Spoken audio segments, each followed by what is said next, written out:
Lake भीमाची नव्या दमाची वैऱ्याला टांगीन, lake भीमाची नव्या दमाची वैऱ्याला टांगीन, अरे भीमाची वाघीन मी आहे, भीमाची वाघीन, अरे भीमाची वाघीन मी आहे, नागपुरची नागिन।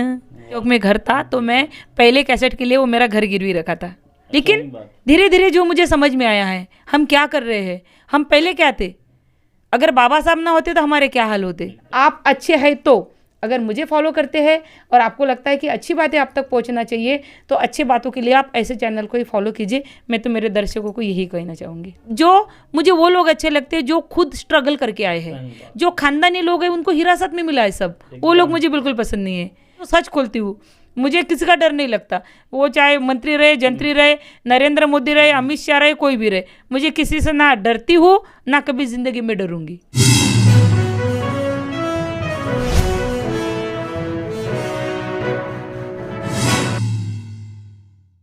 जय हिंद, जय भारत, जय जोहार, जय छत्तीसगढ़। मैं अमित कुमार और आप सभी का स्वागत है टीजीबी मीडिया में। और आज के हमारे खास कार्यक्रम में, जैसे कि आप सभी जानते हैं, हम जो है अपने मीडिया के माध्यम से लगातार आप सभी के बीच एक नए नामचीन हस्ती से रूबरू करते हैं।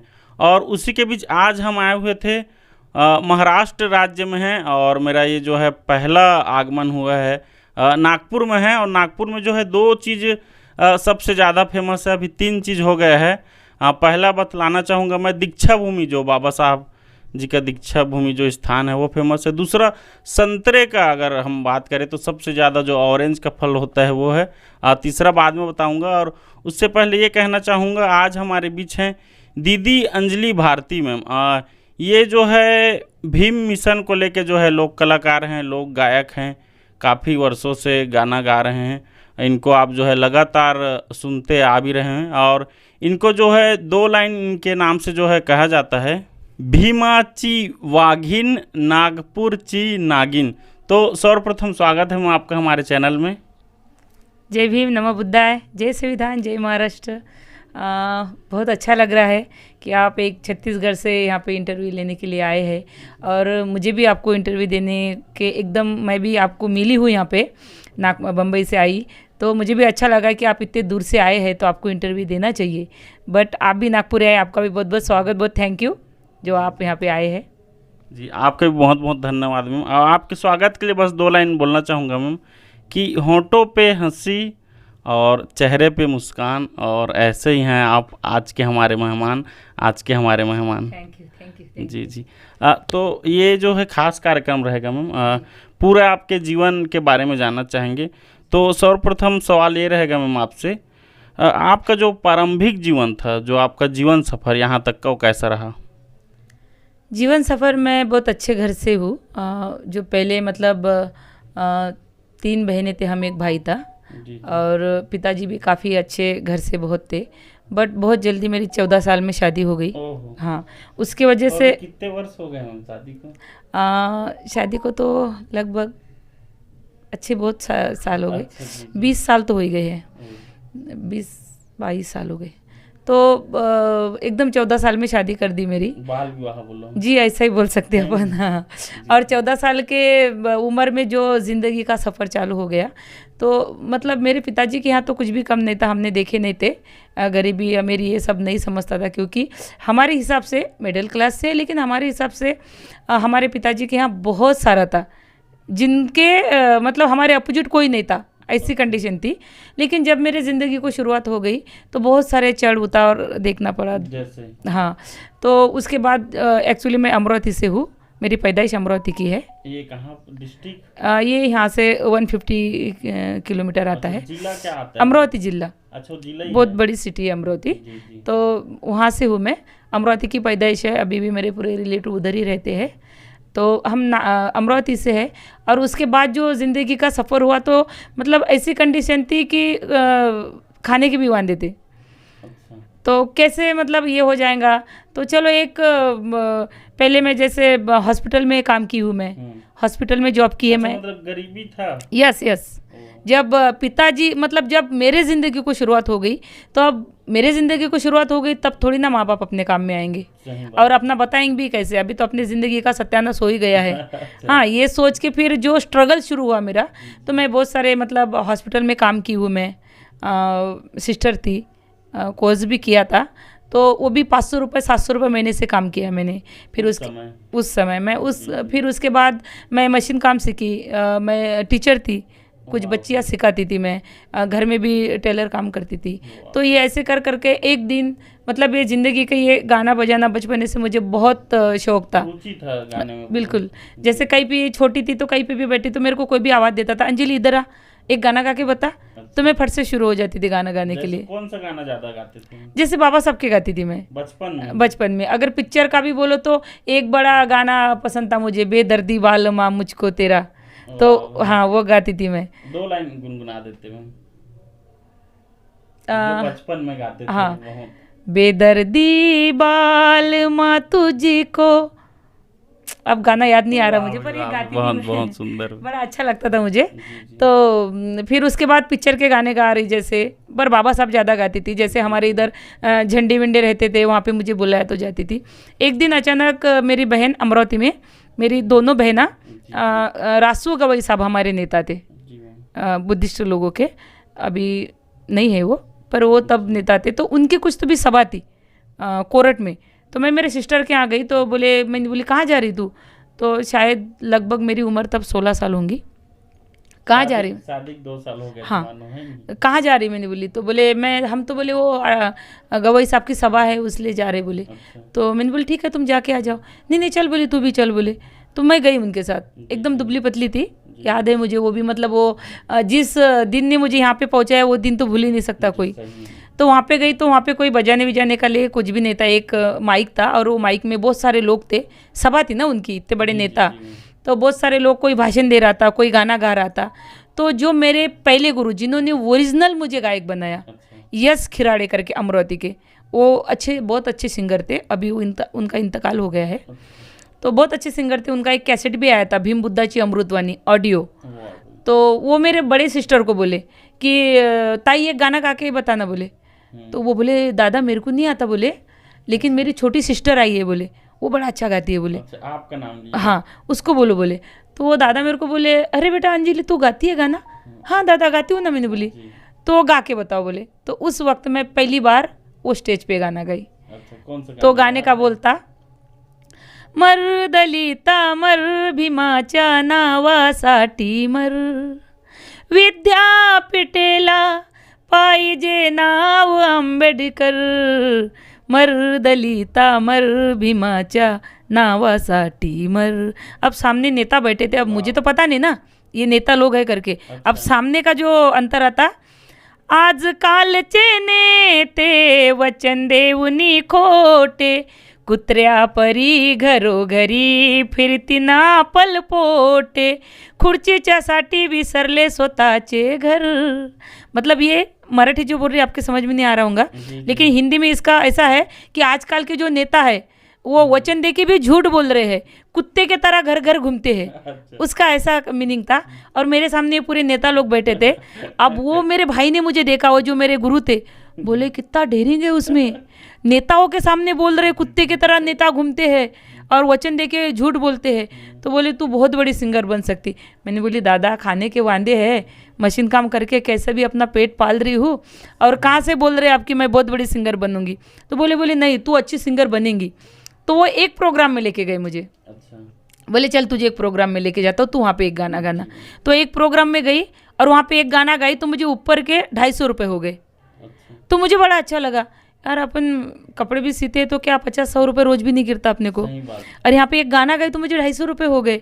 10-10 रुपये दिए लोगों ने मुझे, गांव, वो भी गांव में प्रोग्राम था। तो यहाँ पे 250 रुपये दिए तो अपन गा सकते हैं। तो वहाँ से थोड़े थोड़े प्रोग्राम स्टार्ट हुए। फिर भी मैं उनको बोल रही थी कि नहीं दादा मैं कहाँ से बड़ी सिंगर हो पाऊँगी।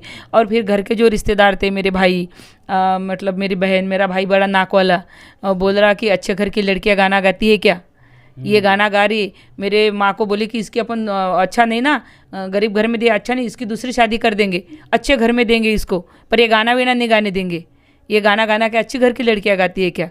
तो हाँ रोक टोक बहुत रहता है। बहुत, हाँ। तो वो तो मेरे पिताजी तब थे, अभी उनका इंतकाल हो गया है, बहुत साल हो गए। तो वो तब मुझे मेरे पिताजी कह रहे थे कि एक दिन देखना तू टीवी पे दिखेंगी, अच्छा। एक दिन देखना तो चारों तरफ सब लोग तुझे दीदी दीदी बोलेंगे, और उस वक्त ये जो तेरे रिश्तेदार है, तेरे भाई बहन, ये बोलेंगे कि ये मेरी बहन है, तो लोग इनको हंसेंगे, क्या कुछ भी बोल रहे, क्या तुम्हारी बहन हो सकती क्या अंजलि भारती। और वो दिन सही में आया जब मेरा कैसेट निकला भीमाची वागिन, और चारों तरफ इतना फेमस हो गया कि हर कैसेट के स्टॉल पे भीमाची वागिन दिखेगा, कहीं पे भी, मतलब नागपुर, बम्बई, कहीं पे भी, छोटे बड़े भी दुकान है ना, तो लोग ये जा रही कैसेट, तो उसके लिए दीक्षा भूमि पे अगर 1000 स्टॉल है तो कम से कम 500 स्टॉल पे भीमाची वागिन मतलब कंपलसरी रहता था। कंपलसरी, इतना फेमस हो गया। और उसके बाद ऐसे हो गया कि मेरा भाई स्टॉल पे गया और बोला कि ये जो कैसेट है ना मेरी बहन की है, तो वो दुकान वाला उनको हंस रहा था। अच्छा। अब बोले वो सबकी बहन है, बोले। तो बोले नहीं नहीं, मैं अभी आपसे बात करवा सकता हूँ, बोले मेरी बहन है। तो मतलब मैंने भी बात की ना, लेकिन उनको लग नहीं रहा था कि अंजलि भारती बोल रही करके। अच्छा, तो ये आपका पहला गाना था मैम? हाँ, नहीं पहला गाना नहीं था, उसके पहले एक तो कैसेट निकली मेरी, सबसे पहला कैसेट था मेरा भीम दीवानी भीम की बेटी। अच्छा, वो भी वायरल हुआ सिंगल, था? वो भी वायरल हुआ था, वाह। हिंदी कैसेट था। और वो तो मैंने ऐसा समझ लीजिए कि यहाँ पे जो मेरा मेडिकल चौक में घर था, तो मैं पहले कैसेट के लिए वो मेरा घर गिरवी रखा था। अरे वाह। मेरे पास बिल्कुल पैसे नहीं थे, और मुझे किसी एक कार्यकर्ते थे जो मेरे भाई जैसे थे, हमारे फैमिली मेम्बर, उन्होंने कुछ मदद की थी मुझे, और उसके लिए मैंने मेरा घर गिरवी रखा था। हाँ, मतलब कैसेट के लिए भी उन्होंने पैसे दिए, फिर भी मुझे उसका राइट कॉपी करना है, मुझे स्टॉल लेना है, हाँ स्टॉल लेना है, उसके लिए मेरे पास पैसे नहीं है। तो मैं हिम्मत करके मेरा घर गिरवी रखा था, ना किसी को बोलते हुए। उस वक्त मतलब मेरे लिए बहुत मतलब वो बोलते हैं ना, जुआ खेले समान बात थी कि हाँ चले तो चले, नहीं चले तो जो है वो भी बेघर हो जाएंगे, क्योंकि उतनी कंडीशन नहीं थी कुछ। मतलब मेरी माँ मेरे साथ थी, कल भी थी, आज भी है। तो उस वक्त वो कैसेट निकाली और वो भी बहुत चली, भीम दीवानी। हाँ, भीम दीवानी भीम की बेटी, क्योंकि हिंदी कैसेट थी, तो चारों तरफ, जैसे हिंदी लोग तो चारों तरफ सुनते हैं, तो वो कैसेट मेरा बहुत चला। फिर उसके बाद से बहुत हिम्मत बढ़ गई कि नहीं, मैं चल सकती हूँ, समाज मेरे को इतना नवाज रहा है तो मैं चल सकती हूँ। तो उसके बाद जो मतलब एक के एक पीछे एक मेरी कैसेट आई, फिर भीम की जोगन आई, फिर और 2-3 कैसेट आई, उसके बाद भीमाची वागिन आई, वो हिट हो गई। उससे मतलब बहुत नाम चला ऑल इंडिया। उसके पहले एक नागपुर की नागिन आई, नागपुर की नागिन भीम गीता चिरानी, वो कैसेट आई अल्ट्रा से, मतलब पहले कुणाल कंपनी थी, वो भी हिट हो गई। वो भी माल कहीं मिल नहीं रहा था, पूरा पैक हो गया था। फिर उसके बाद वागिन निकाली वही कंपनी से, तो वो तो वारे नारे हो गए उसके, बहुत ही चली। मतलब आज भी वही पहचान है मेरी, भीमाची वागिन करके। तो बहुत अच्छा लगा है कि लोगों ने मुझे बहुत नवाजा है। इतने कम दिनों में मेरी औकात ही नहीं थी यहाँ आने की। मतलब आज कल मेरी साइकिल की औकात नहीं थी। आप सोचिए ना, 700 रुपये महीने से दवाखाने में काम कर रही हूँ, कपड़े सी रही हूँ, तो मेरी कहाँ औकात थी। आप तो अभी तो सब सारा चीज है। अभी तो ऐसी चीज़ है कि अभी पार्टी लेके जाती हूँ प्लेन से। पूरे जो 10 लोगों की टीम रहती है, तो हमारा बम्बई में प्रोग्राम इधर है, तो हम प्लेन से आना जाना करते। तो ये सब समाज की बदौलत है, मतलब मेरी कुछ भी नहीं है। ये जो भी दिया है मुझे, आज जो भी मैं हूँ, जो भी मुझे दिया है, मेरे माँ बाप की दुआ और समाज का आशीर्वाद से हूँ मैं। वाह, भी बहुत बहुत सुंदर लगा मैम यहाँ तक जान के सब। और ये भी जानना चाहेंगे मैम, सबसे खास बात ये लगा, काफ़ी संघर्ष करके आप यहाँ तक आए, ये बहुत ही अच्छा लगा मैम। ये दूसरे के लिए सीख भी है आपका जीवन जो है। और साथ में भी जानना चाहेंगे मैम, अभी वर्तमान समय में आपके परिवार में और कौन कौन है? अभी तो परिवार बढ़ गया है, अभी भाई बहन के सब हो गए, 2 बच्चे हैं। अच्छा, आपकी? हाँ, 2 बच्चे हैं, काफ़ी बड़े हो गए बच्चे। काफ़ी फेमस है आपकी। हाँ, मेरी गुड़िया है, अभी वो भी इंस्टा पे बहुत फेमस है। एक बच्चा है जो अभी आपको लेने आया था। अच्छा। हाँ, वो बच्चा है, वो भी काफ़ी बड़ा है। अभी तो फिलहाल मेरे साथ रहते, पढ़ाई हो गई उसकी, मेरे साथ में रहते। पर अच्छा परिवार है, बहुत खुश परिवार है। माँ मेरे साथ रहती है। अच्छा, ये शिक्षा जानना चाहेंगे मैम, आपका पढ़ाई कहाँ तक का है? पढ़ाई मैं 12th तक पढ़ी हूँ। अच्छा, वो भी मतलब पढ़ी हूँ ऐसी कि शादी तो मेरी 8वीं में हो गई, 8वीं क्लास में शादी हो गई, तो पढ़ी कहाँ से। 7वीं पास हो गई, 8वीं में गई, और मेरे माँ बाप ने मेरी शादी करवा दी। शादी के बाद फिर उसके बाद मैंने क्या करना है, तो फिर मैंने 17 नंबर का फॉर्म भर के 10वीं निकाली। फिर उसके बाद 2 साल कॉलेज की। क्या करके बोलो? 17 नंबर फॉर्म रहता 10वीं में एग्ज़ाम देना है तो। हाँ, वो फॉर्म भर के 10वीं में एग्ज़ाम दी। फिर उसके बाद 10वीं निकल गई, तो फिर 2 साल कॉलेज की। फिर उसके बाद भी मुझे पढ़ाई करना था, बट समाज ने मुझे ऐसा घेर लिया फिर प्रोग्राम के माध्यम से कि मतलब मुझे फुर्सत ही नहीं मिली, जिधर उधर प्रोग्राम इनकी मोहब्बत इतना सब, तो और कुछ करूँ मैं, और कुछ करूँ मैं, तो ये भी एक पढ़ाई है। सही। बाबा साहब मतलब वो किताबों की पढ़ाई अलग होती है और बाबा साहब की पढ़ाई हाँ, एकदम बिल्कुल। तो फिर मैं वो पढ़ाई से हट के ये पढ़ाई में घुस गई कि नहीं मुझे बाबा साहब पढ़ना है। अच्छा, ये सब जो है मैम, जो गाना आप लिखते हैं तो ये खुद से लिखते हैं कि किसी का नहीं, मेरे राइटर है, 2-3 राइटर है। राइटर हाँ, मेरे भाई है, भाई दीपक मेटांगे, वो लिखते हैं मेरे लिए। भीमाची वागिन किसने लिखी? भीमाची वागिन मेरा गाना है, अरे वाह, वो मैंने खुद लिखा है। 2 लाइन में, 2 लाइन। हाँ, मराठी में है। मतलब मेरे 2-3 राइटर है ऐसे। एक जिनको मैं पप्पा बोलती हूँ, मानुएल गायकवाड़, वो मेरे लिए लिखते हैं। जिनका वो बहुत गाना फेमस है मराठी में, नवीन पोपट हा लागला मिठी मिठी बोलायला। मेरे हस्बैंड है दादा साहब शेड़के, भीम टागर सेना के राष्ट्रीय अध्यक्ष, वो मेरे लिए लिखते हैं।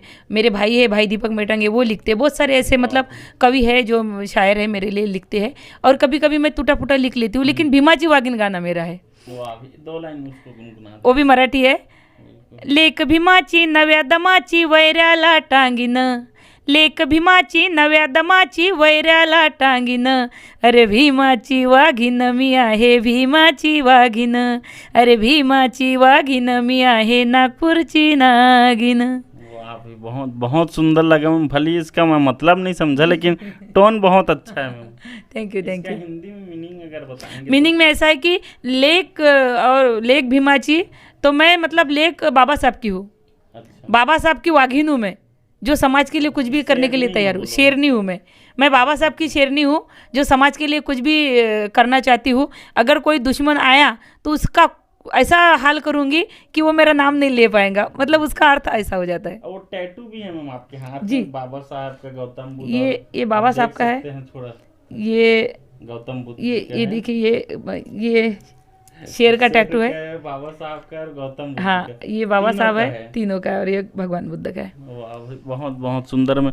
ये तीनों का समर्पण है, ये परमानेंट है मैम की? परमानेंट। कितने साल हो गए होगा? ये अभी मैं चिवर ली थी, श्रीलंका गई थी मैं, अच्छा, तो उस वक्त निकाले मैंने, तो एक ही दिन में ये तीनों निकाले मैंने। अच्छा, एक ही दिन हाँ, में? जब वो जिन्होंने वो टैटू तारीख? निकाला, तारीख तो आइडिया नहीं, पर मेरे हिसाब से 3 महीने हो गए इसको। अच्छा, अभी वो हाल ही का है? हाँ हाँ, तो मैं ये निकाली, पहले ये निकाली, फिर उसके बाद ये निकाला, तो वो 2 निकाले तो कुछ नहीं बोला, लेकिन ये जब निकाली मैं बाबा साहब, तो यहाँ पे पूरी हड्डी रहती है ना। हाँ, दर्द दिया तो वो करने के लिए तैयार नहीं हो रहा। अच्छा। ऐसा ले रहा, मैम निकालूं, मैम। पतला भी है ना मैम हाथ हाँ, आपका? मैम निकालूं, तो बोले मैम यहाँ पे बहुत दर्द होता है, जख्म भी हो सकती है, क्योंकि ये पूरी हड्डी होती है, तो आप ये रहने दीजिए। तो उन्होंने ना ये पहले बाबा साहब ऐसे निकाले थे मेरे हाथ पे पेन से, फिर उस पर फिर मैं देखी तो सही में उन्होंने जैसी एक निडल लगाई, मुझे तो बहुत दर्द हुआ कि मैं सोची कि रहने देती। फिर जब जैसे बाबा साहब दिखे मुझे, वो जो पेन से निकाला हुआ, तो मैं वो भैया को बोली कि भैया, जिनका टैटू आप मेरे हाथ पे निकाल रहे हैं ना, उन्होंने हमारे लिए इतनी तकलीफ़ें झेली है कि ये तकलीफ़ कुछ भी नहीं है मेरे लिए। मैं चाहती हूँ कि ये रात दिन मेरे को दिखे, आप बेझिझक निकालिए। तो आप यकीन मानिए, मुझे यहाँ दर्द हुआ, समझ लीजिए, यहाँ बहुत सारा होना था, पर इसके मुकाबले में यहाँ पे 0 भी दर्द नहीं हुआ मुझे। वाह भाई। ऐसा पकड़ी, मैंने बोली उन्होंने मेरे लिए इतना सब किया है हमारे लिए, आप निकालो। आंख बंद करके फिर करा कि बिल्कुल, बस देख रहे, आप निकालो, मैंने बोली। वो मेरी तरफ देख रहा कि मैम को कुछ लगे, मैंने बोली कुछ नहीं लगेगा, आप निकालो। नहीं था मैम, सूजा नहीं था? नहीं, थोड़ा बहुत लगा, जख्म वख्म गिरे थे बाद में, लेकिन अभी जैसे 3 महीने का चिवर लिया, तब से दर्द, जख्म, ये सब मैंने दिमाग से निकाल दिए है। वाह, मैं उस पर ध्यान नहीं देती हूँ, मेरा क्या दुख रहा है। पहले ऐसी कंडीशन थी 3 महीने के पहले, 4 महीने के पहले, 8 दिन हो गए दवाखाना, 10 दिन हो गए दवाखाना, कभी सर दुख रहा है, कभी बीपी लो हो रहा है, कभी पीठ में बहुत दर्द हो रहा है, पीठ का MRI करो, ये करो। अभी ये जब से मैं श्रीलंका, बुद्ध गया, ये सब घूम के आई हूँ, तो उस वक्त से मैंने ये मतलब जो दर्द होता है ना, उसको मैंने साइड में रख दिया है। अच्छा, वो दर्द नाम का चीज़ ही नहीं है। चीज़ें निकाल दी है मैंने, तो इसीलिए मुझे अभी तो फिलहाल कुछ दर्द हो नहीं रहा है। क्योंकि वहाँ पे भी ऐसे यहाँ पे तो यहाँ से वहाँ तक ऐसे चल जाओ तो ऐसी सांस फूल जाती थी, पर वहाँ पे तो 50-50 माले चढ़ गई मैं। श्रीलंका, रावण की लंका चढ़ गई मैं, 50 माले की। कैसा माहौल था रावण के लंका में? है ही नहीं रावण की लंका, सब ये लोग चूतिया बनाते हैं। हाँ, जो सच है वो बताना चाहिए, क्योंकि मैं बाबा साहब की बेटी हूँ, मैं बुद्ध की बेटी हूँ। हमारा धर्म किसी के बारे में बुरा बोलने का इजाज़त नहीं देता, और ना ही मैं बोलूँगी। बट जो आंखों से देखा वो तो बोलना पड़ेगा ना, वो भी नहीं बोलेंगे तो फिर तो मुर्दार हो गए अपन लोग, है ना। जब मैं श्रीलंका गई कैंडी में, जहाँ वो रावण की लंका मुझे देखना था, मैं सबको पूछ रही हूँ कि यहाँ पे रावण की लंका है, तो वो लोग मुझे बोल रहे नहीं नहीं यहाँ पे कोई रावण की लंका नहीं। श्रीलंका वाले? तो मैंने बोली कौन सा रावण? बोले अरे, मैंने बोली वो रामायण वाला रावण। अरे वो रावण तो तुम्हारी इंडिया का है। बोले हमारे श्रीलंका का नहीं है। बोले अरे, मैंने बोली ये तो सब इधर का बोलते हैं ना। बोलते हैं उनकी सोने की लंका है आज भी श्रीलंका में। तो बोले ये जो बोल रहे हैं ना आप, ये कोई राज्य का महल है। बोले ये कोई रावण की लंका वगैरह नहीं है। बोले ये लोग जो बोलते हैं उसको रावण की लंका बोलते हैं। बोले तो वहाँ पे विदेशी लोगों के लिए 7,000 रुपये टिकट है। पर मैं चिवर पी थी तो विदेश से आई हूँ, तो मेरे से नहीं लिया उन्होंने टिकट वगैरह। तो मैं पूरा ऊपर जाके पूरा लाइव लोगों को दिखाई हूँ कि आपको जो मतलब श्रद्धा रखो, अंधश्रद्धा मत रखो। ये जो लोग बताते आप हाव का हाव लगा देते, यहाँ पे ना कोई रावण है ना ही कोई रावण की लंका है। बोलते अशोक वाटिका है, ना अशोक वाटिका है ना कौन सा अशोक ताट है, कुछ भी नहीं है वहाँ पे। जाके देखी हूँ तो मैं तो वो इतने मतलब बड़े बड़े पहाड़ चढ़ के आई हूँ, तो ना मेरी सांस फूली ना ही मेरे पैर दुखे। चलो, बहुत बहुत सुंदर मैम। और सबसे खास बात मैम आपका समर्पण, आप इतने ज़्यादा सब चीज़ में वायरल हैं, चाहे आप यूट्यूब में बात करें, चाहे इंस्टाग्राम में, चाहे फेसबुक में, सभी में आपके जो है लाखों व्यूअर्स भी हैं, और ये जो है दुनिया भी पूरा देखेगी मैम। तो आपके जज्बे को सलाम है, ऐसे समर्पण को सलाम है। और सबसे खास बात मैम, मैं जब से आया हूँ आपका जो लुकिंग है मैम एकदम हट के है आपका। चाहे आपके कान के बाली देखे इतना दोनों साइड, और चाहे सबसे मैम हेयर स्टाइल मैम पहले काफ़ी लंबे थे, तो ये इसके बारे में बताते हैं मैम। काफ़ी लंबे थे बाल, तो अभी छोटे किए। ऐसा है कि आपको तो मालूम है बाल एक औरत की सुंदरता होती है, बराबर ना। कोई भी नहीं चाहेगा कि मेरे सुंदर लंबे लंबे बाल कोई काटे करके, क्योंकि पहले तो बहुत लंबे थे, फिर काट काट के मैंने इतना सब कर लिया था, तो बाद बहुत घने हैं मेरे। तो बहुत सारे लोग ऐसा कहते हैं कि मेरे नकली बाल है करके। यूट्यूब पे बहुत सारे अभी भी घने हैं मैम फिर भी। हाँ, तो मनुवादी लोग आज भी बोलते कि ये टोप लगाया करके मैंने कुछ कुछ ऐसे ये कर देते। तो अभी तो ये टकली हो गई थी, अभी कहाँ से इतने बड़े बाल आ गए, तो इसने टोप लगा लिया, ऐसे लोग बोलते हैं। चलो, किसी का अपन मुंह नहीं पकड़ सकते। एक्चुअली बाल काटने का ये था, मेरे काफ़ी अच्छे बाल थे, और बाल से कोई भी औरत सुंदरी दिखती है, सवाल ही नहीं। पर 3 महीने का मैंने चिवर लिया था, शायद आपको पता है नहीं पता है। चिवर मतलब जो भगवान बुद्ध का होता है, आप भगवान बुद्ध को जानते हैं? भाई जी, गौतम बुद्ध जी। हाँ, जानते हैं ना। तो भगवान बुद्ध के जो ये होते हैं, भंती जी होते हैं, तो मैं भंती जी बन गई थी। बौद्ध भिक्खु, करेक्ट। बौद्ध भिक्खु जो थे, तो मैं 3 महीने के लिए बौद्ध भिक्खु बन गई थी। तो वहाँ पे ये पूरे बाल निकाली थी बौद्ध गया में जाके, वहीं पे मैंने 3 महीने का चिवर लिया था। फिर उसके बाद नेपाल, श्रीलंका, ये सब बुद्ध के देश में घूम के आई हूँ। कान का, ये कान का तो ऐसा था कि मुझे एक टोचना था, तो मेरे साथ मतलब जैसे जो भी है बोले मुझे टोचना, ये 7 और 7 14 है। अरे वाह। तो मुझे एक टोचना था, पर वो बोल रहा कि मैम बहुत दर्द होता है। तो मैंने बोली मुझे तो पूरे टोचना है। तो बोले टोच ही नहीं सकते आप, क्योंकि कब से मैम ऐसा स्टाइल? ये अभी बाल काटे तब से किए, उसके पहले नहीं थे। तो ये मतलब किसी का देख के किया? नहीं नहीं नहीं नहीं नहीं नहीं, ये कहीं मेरी खासियत है कि मैं किसी का देखती नहीं हूँ। अच्छा, अपना खुद का? हाँ, जो खुद मतलब गाना गाऊंगी तो खुद का गाती हूँ, प्रबोधन करती हूँ, मेरा देख देख के लोग करते हैं, मेरी स्टाइल देख देख के लोग मारते हैं, बड़ा अच्छा भी लगता है। मतलब जो भी मारते हैं मुझे बताते हैं दीदी वो लड़की तुम्हारे तरह करती है वो, तो मुझे अच्छा लगता है। चलो कहीं ना कहीं अपना नाम तो निकल रहा है, कॉपी कर रहे हैं, और अच्छा भी है ना। कोई भी अपना अच्छा करने के लिए करना चाहिए। मैं तो उनको बहुत सारी दुआ देती हूँ, और मुझे फॉलो करो, और मेरा जो लेना है लो, यूट्यूब से लो, मेरे पास से लो, सीखते रहो, करते रहो, क्योंकि जितना अच्छा करोगे, और सीखने से भी आचरण करो, क्योंकि भगवान बुद्ध का ऐसा है, मतलब पढ़ाई करने से अच्छा, किताबों का ज्ञान लेने से अच्छा है तुम आचरण करोगे तो बहुत ज़्यादा पढ़ पाओगे, बहुत ज़्यादा कर पाओगे। तो इसके लिए बहुत अच्छा लगता है मेरी जो स्टाइल है। और ये यकीन मानिए आप, ये 14 महीने एक ही दिन में टोचे, अलग दोनों तरफ एक ही दिन में। एक आपके हैं? ये अभी ये 1-2 महीना हो गया, ज़्यादा नहीं हुई। साथ में था। जी, इसके पहले थे, लेकिन मैं नहीं पहनती थी। अभी नए मैंने एक दिन में 14, 7 और 7 दिमाग आया कैसे मन में? ऐसे मन में आया, छोटे छोटे बाल हो गए तो इस पे अच्छे लगेंगे, तो इसलिए चलो कर लेते तो कर लिए। चलो, बहुत बहुत सुंदर जज भी रहे मैम आपके में। सबसे खास बात ये भी जानना चाहेंगे हम आपसे, यहाँ तक पहुँचने में आप अपने आदर्श कहें या योगदान कहें या गुरु किन को मानते हैं आप अपना? नहीं, यहाँ तक सबसे पहले तो मैं यही कहूँगी कि मेरे माँ बाप मेरे गुरु है। मतलब यहाँ शुरू जो हुई मेरी, तो सबसे पहले अगर कोई किसी ने सपोर्ट किया होगा मुझे, तो मेरे माता पिता ने सपोर्ट किया है, क्योंकि घर की कोई भी फैमिली सपोर्ट नहीं थी। फिर मेरे माता पिता ने सबसे ज़्यादा सपोर्ट किया है मुझे। उसके बाद मुझे कव्वाली लाइन में जैसा किसी ने सपोर्ट नहीं किया।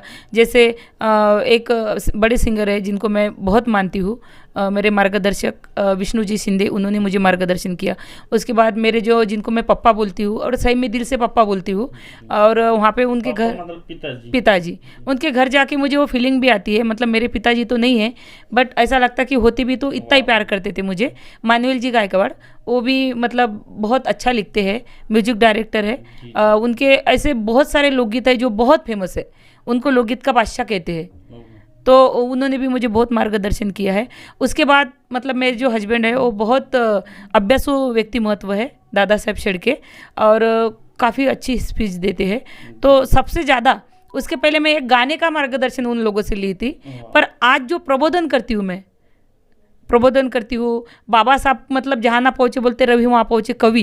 तो जो मतलब मैं विषय मानती हूँ, जो विषय मैं रखती हूँ, महाराष्ट्र की कोई लेडीज़ नहीं रख पाती। तो इसका कारण यही है कि मुझे विषय देने वाले, ये मार्गदर्शन करने वाले, मुझे भीम टाइगर सेना के राष्ट्रीय अध्यक्ष मेरे हस्बैंड दादा साहब शेड़के से मुझे बहुत सारी प्रेरणा मिली है। क्या चीज़ के अध्यक्ष हैं? उनकी बहुत बड़ी संगठन है भीम टाइगर सेना, पूरा ऑल इंडिया की? यस, भीम टाइगर सेना, उसके वो प्रेसिडेंट है। नहीं, वर्ल्ड का है कि इंडिया लेवल? इंडिया लेवल की है। तो वो उनकी प्रेसिडेंट है और राष्ट्रीय अध्यक्ष? हाँ, राष्ट्रीय अध्यक्ष है। और काफ़ी मतलब ऐसे फीस देते हैं वो, और बहुत मेरे नज़र में तो भी ये तारीफ है। अभी कोई ये बोलेगा कि अपने पति की तो कोई भी तारीफ कर लेता है ना, पर मतलब बहुत तारीफ के काबिल इसलिए है कि उनके पढ़ाई के खुद के हमारे गाँव में, हमारे घर में 10 लाख के कम से कम किताबें हैं, इतने मतलब वो भी पूरे पढ़े हुए। तो काफ़ी अच्छा काम है उनका, और उनसे बहुत ज़्यादा प्रेरणा मिली मुझे। क्या बताया? भीम सेना बोले? भीम सेना समाज के लिए, बस समाज कार्य करते हैं, उनके सामाजिक, जी, सामाजिक कार्य करते हैं।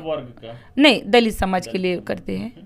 चलो, ये बहुत ही अच्छा लगा मैम जान के। समर्पण पे आपका दिख रहा है। एक खास मैम, मैं स्क्रॉल कर रहा था तो अचानक आपका इंस्टाग्राम में एक वीडियो आया, और भाई अभी देखो, हम चाहे केंद्र में भी बोले और राज्य में भी बोले, यहाँ भी अभी भाजपा सरकार है, हमारे छत्तीसगढ़ में भी है, और छत्तीसगढ़ में डबल इंजन का सरकार हम लोग बोल रहे हैं। अब यहाँ का नहीं पता। तो केंद्र में भी हैं, मोदी जी हैं, अपने छत्तीसगढ़ में विष्णु देव साय जी हैं, आपके यहाँ भी हैं। तो आप डायरेक्ट भाजपा को टारगेट करते हैं मैम, तो ऐसा क्यों? एक्चुअली भाजपा से मेरी कोई दुश्मनी नहीं है। और मैं कोई पक्ष की नहीं हूँ। ऐसा नहीं है कि मैं कांग्रेस की हूँ इसलिए भाजपा को बोलती हूँ, या फिर मैं और शिवसेना की हूँ इसलिए, ऐसा कुछ भी नहीं। मैं कोई पक्ष की नहीं हूँ। और बीजेपी को मैं भाजपा को टारगेट करती हूँ, ये भी कोई मतलब नहीं है। मैं टारगेट उन लोगों को करती हूँ जो संविधान के विरोध में है। तो बीजेपी वाले क्या करते हैं, भाजपा जो है ये संविधान को टारगेट बनाते हैं।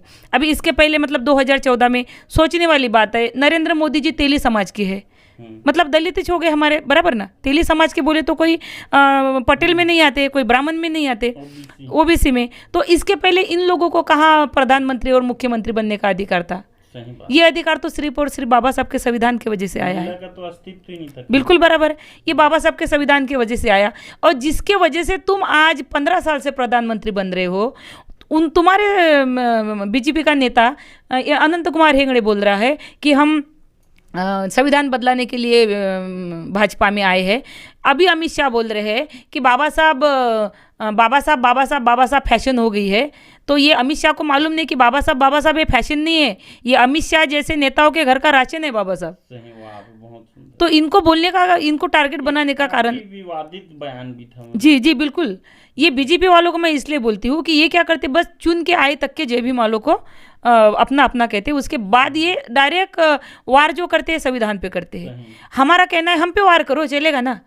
आप नेता हो, हमको कोई ये नहीं है, और आप एक समाज के नहीं, आप पूरे इंडिया के नेता हो, बराबर। मतलब प्रधानमंत्री बोले तो हम पूरे बच्चे हैं ना आपके। तो उस नज़र से आपको तो जाति भेद होना ही नहीं, हिंदू मुसलमान भी नहीं करना चाहिए। आपने तो ये सोचना चाहिए सब हमारे हैं। तो ये लोग जो मतलब बाबा साहब को टारगेट बनाते हैं, संविधान को टारगेट बनाते हैं, इसीलिए वो मेरे निशाने पे रहते हैं। मेरी भाजपा से कोई खास दुश्मनी नहीं है। भाजपा में भी बहुत सारे हमारे लोग हैं जिनको मैं बहुत चाहती हूँ, लेकिन उनके जो नेता है जो मतलब बाबा साहब के विरोध में बोलते हैं, संविधान के विरोध में बोलते हैं। अभी आप बाकी के छोटे बड़े काम हो रहे थे वहाँ पे आपको बराबर दिख रहे, अब संविधान की परत दिल्ली में जलाई, फिर भी आप चुप हो।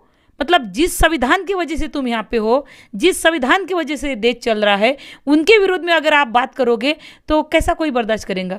इसीलिए बाकी उनसे कोई मेरी निजी ज़िंदगी नहीं, लेकिन ये बात ज़रूरी है कि ये मेरे संविधान के विरोध में है तो ये मेरे सबसे बड़े दुश्मन है, और संविधान के विरोध में जो भी रहेगा वो सबसे बड़ा मेरा दुश्मन रहेगा, चाहे वो कोई भी रहे, मोदी रहे, मेरे को सब चलते हैं संविधान की वजह से।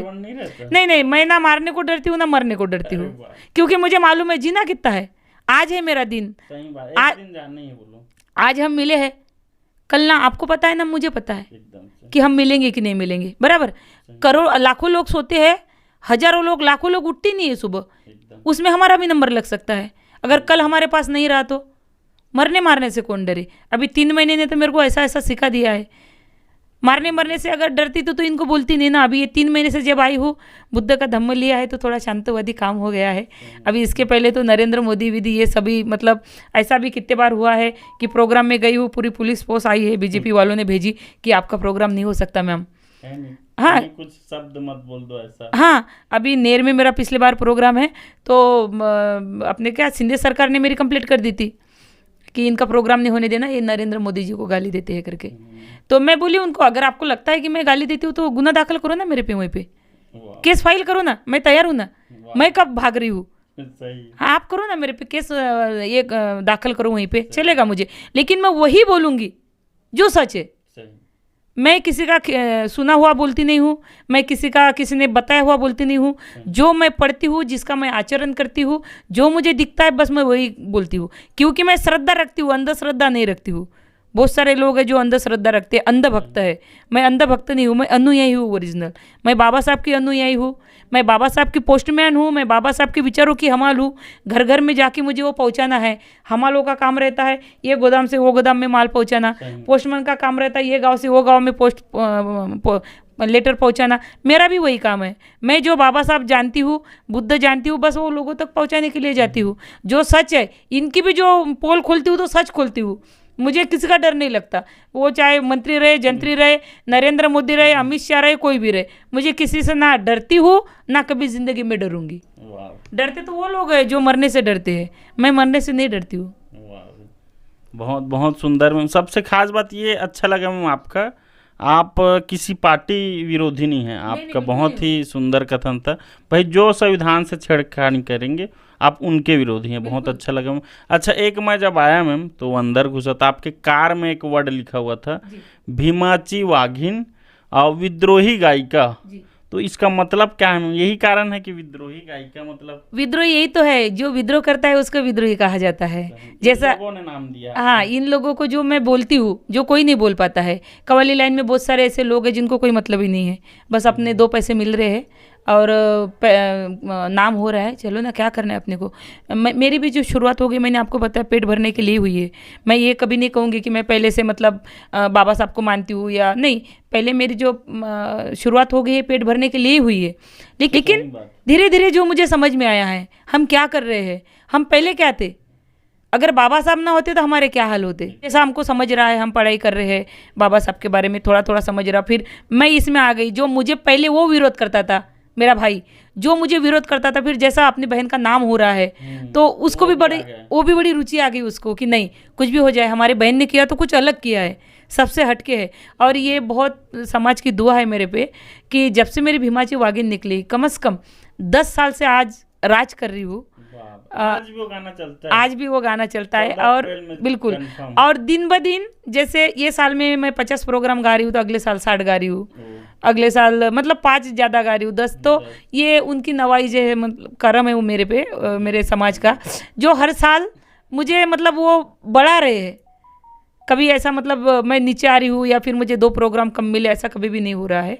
तो ये सब देख के मेरे भाई को भी बड़ा अच्छा लगा कि नहीं, अभी तो मेरी बहन का इतना अच्छा नाम हो गया, तो वो भी मेरे साथ में आ गया। अभी वो भी काफ़ी अच्छा लिखते हैं, उनको भी बाबा साहब लिखने का बड़ा शौक लग गया, तो वो भी अच्छा लिखते हैं, मुझे मार्गदर्शन भी करते हैं। अच्छा लगता है, ये सब देख के कि मतलब, और फिर जो मेरे घर के लोग थे, जो मेरी माँ थी, आज मतलब बहुत गर्व होता है मुझे कि आज मेरी माँ कहती है कि घर में कुछ रखना नहीं चाहिए, किसी के घर जाती है तो तुम्हारे घर में क्यों आप ये अंधश्रद्धा रखते हो।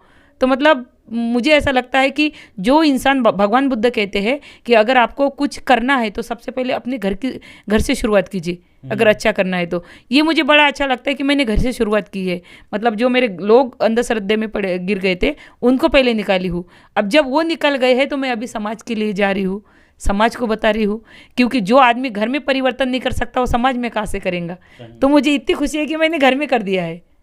अब समाज में तो जो है वो लोग मुझे मोहब्बत करते हैं, सुनते हैं। यही वजह थी मेरा च्यूअर लेने की, कि लोग आज मुझे इतना विश्वास से देखते हैं कि दीदी जो कहती है सच कहती है।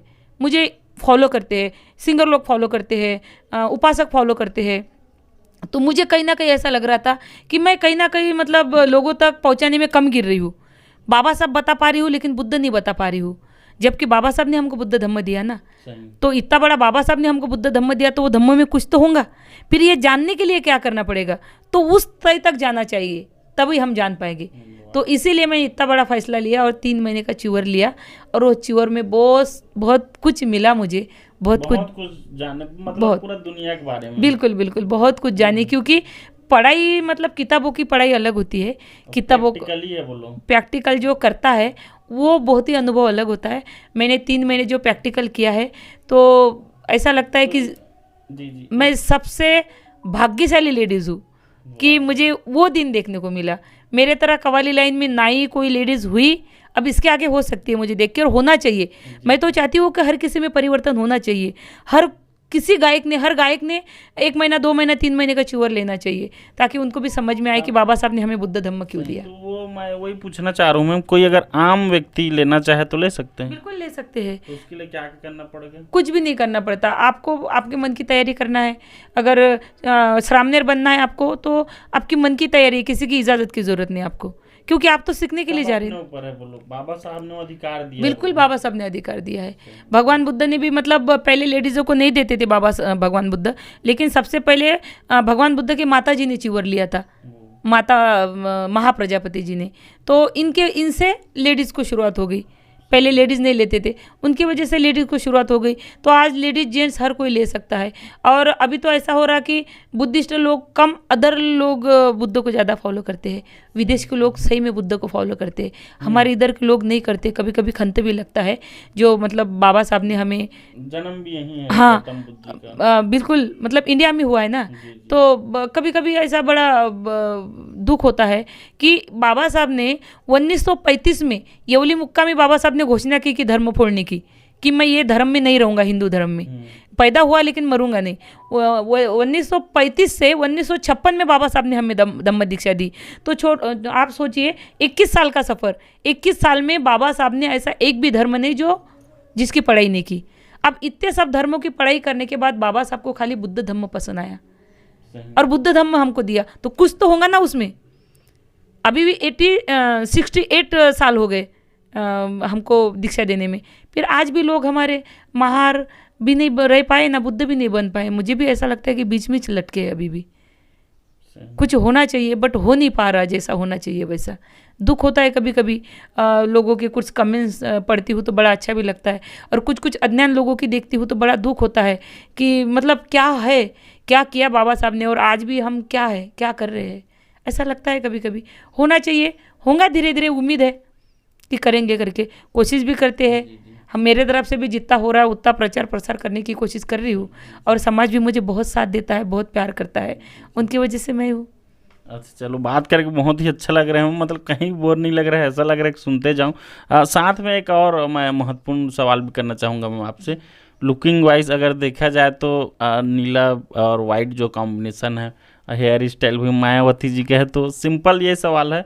इंदिरा गांधी भी जी थे, वो वैसा भी हेयर कट है। सिंपल ये सवाल है, फ्यूचर में भाई राजनीति में आप आना चाहेंगे कि नहीं? बिल्कुल नहीं।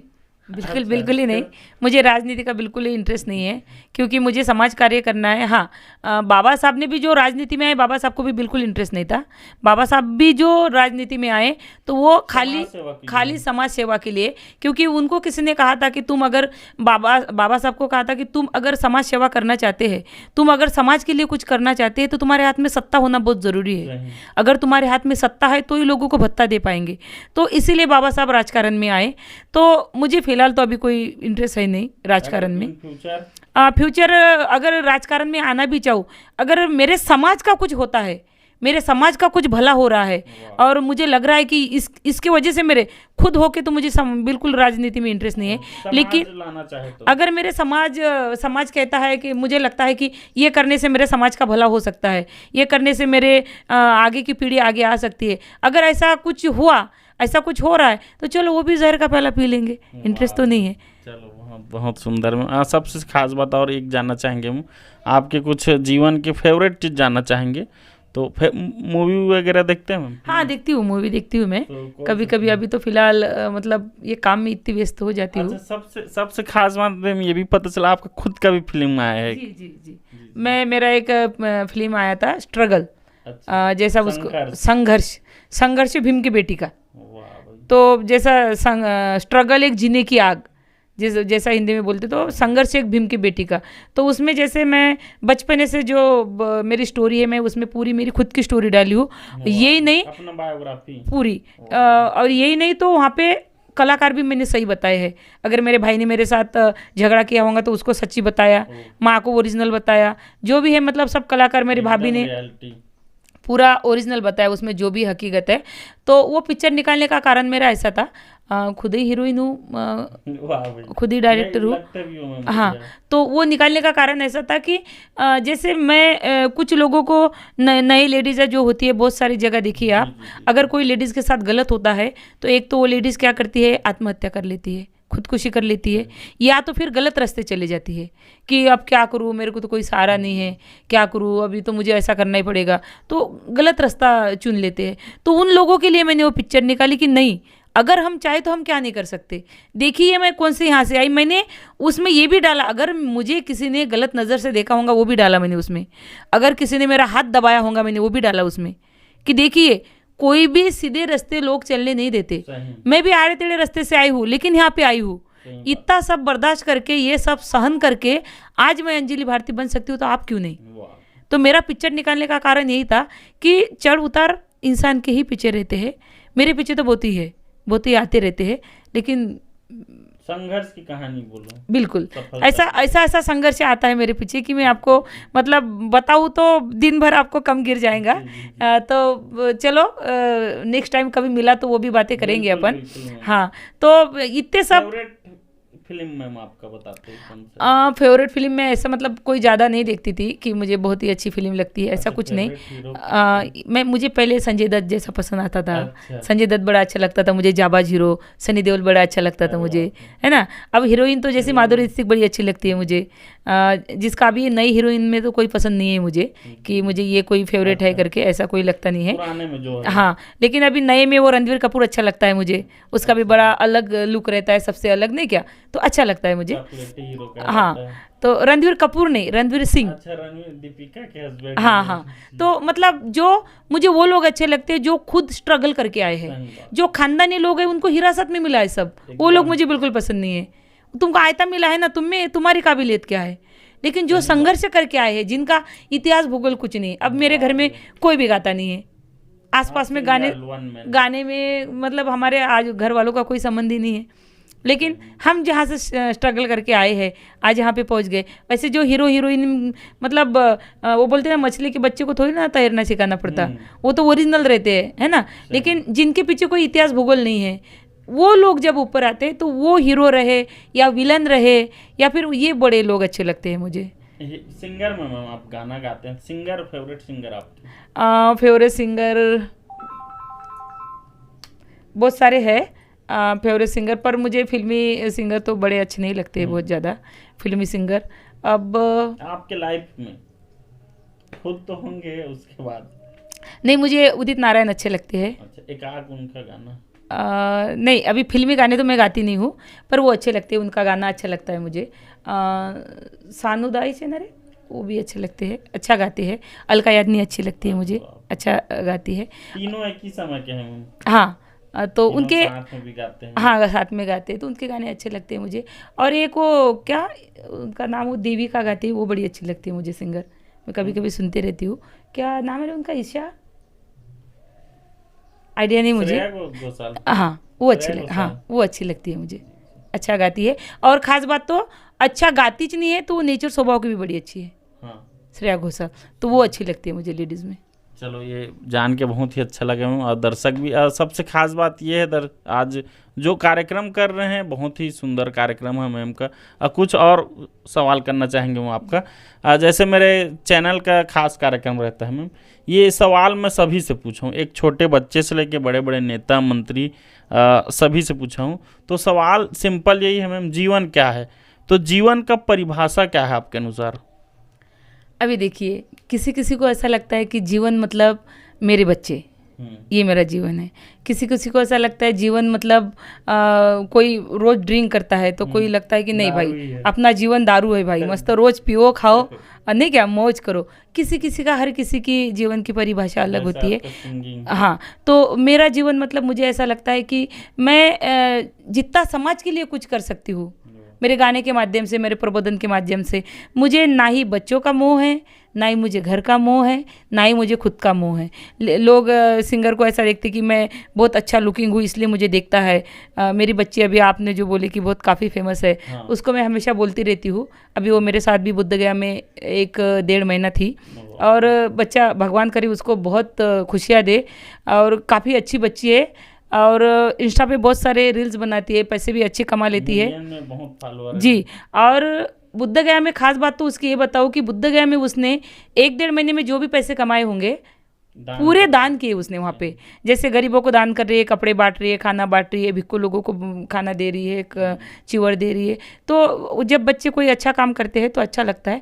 तो उसको मैं एक बात हमेशा बोलती रहती हूँ कि बेटा, जीवन की परिभाषा ऐसी है, तुमको ऐसा लगता है कि तुम बहुत सुंदर हो करके लोग तुम्हारी तरफ देखते हैं, नहीं, इंसानों की फितरत ऐसी है, अगर बर्तन मानने वाली बाई भी रहे ना, उसकी तरफ भी देखते हैं वो। कभी आप ये घमंड मत करना कि मेरे तरफ 4 लोग देखते हैं। लोग, अच्छे लोग जो होते हैं, अच्छा काम जो होता है, वो रूप नहीं देखता, वो तुम्हारा गुण देखता है। अगर तुम में अच्छे गुण हैं तो समाज तुमको बहुत अच्छा नवाजेगा।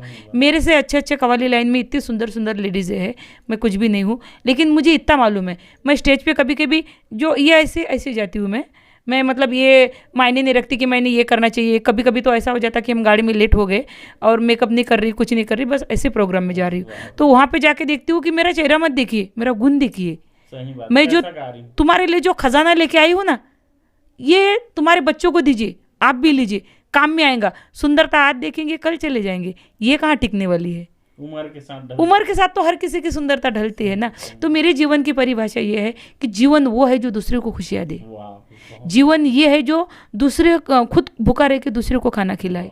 जीवन वो है कि हमारे पास 2 कपड़े हैं पहनने के लिए, लेकिन सामने वाला तुमको उगड़ा मतलब खाली बगैर कपड़े का दिख रहा है कोई लेडीज़, तो आप जो मेरे पास के है उसको हेल्प करे, वो जीवन होता है। बहुत सारे लोगों को ऐसा है कि हमारे पास है, रहेगा तो हम देंगे, नहीं तो हम कहाँ से देंगे। जिसके पास है वो दान करते हैं, नहीं हमारे पास भी कहाँ है, हम भी क्या इतने करोड़पति थोड़ी ना है, हमको भी जो समाज देता है वही है, लेकिन उसमें से भी हम किसी को देने की चाह रखते हैं।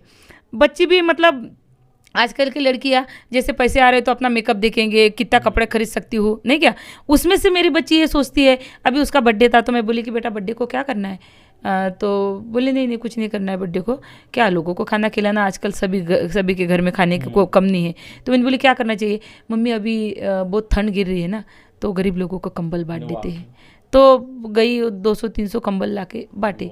तो मतलब ये अच्छा लगता है जब, तो यही जीवन है, मतलब दूसरे का हेल्प करना। मुझे लगता है कि यही जीवन है। अगर तुम किसी के कोई दुख में है तो उसको देख के आपके आँख में अगर आंसू आ रहे हैं, वो जीवन है।